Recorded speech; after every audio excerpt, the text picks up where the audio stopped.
I wanted to build on what Gail had said and said, yeah, we're going through a massive transformation within IAG, which is across the 4 airlines that you heard about, and drawing them all together to work as one team.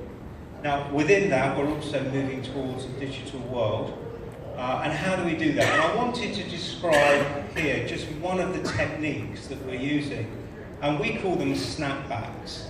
And you may say these are very straightforward, but the point is not so much the content of them, is more about a new starting point for every decision.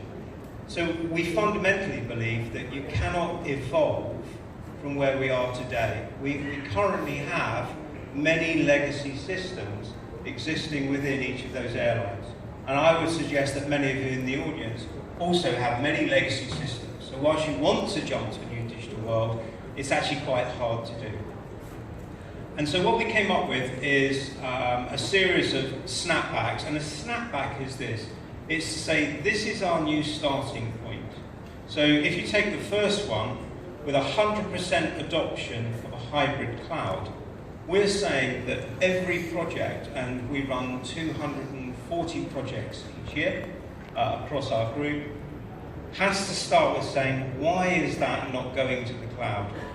You then have very clear governance within our IT and with the business to justify any exceptions. But you start with everything going into the cloud. Now that's quite an easy thing to say, and it's then hard to do as you run through each project. If you pick on some of the other ones, we're saying we want open source technology. Of course, we've heard a lot about that, and I heard that this morning. We talked about opening up our APIs so that we can allow other third parties to reach in and grab our data.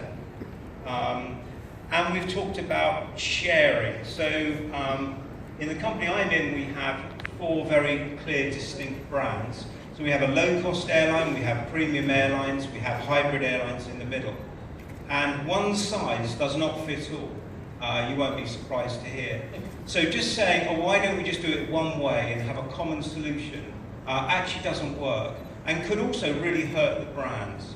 However, what we can do is share our technology, share our assets, share our platforms, share our skills and resources. That's a very different approach. And I'll pick on a few more just to finish off.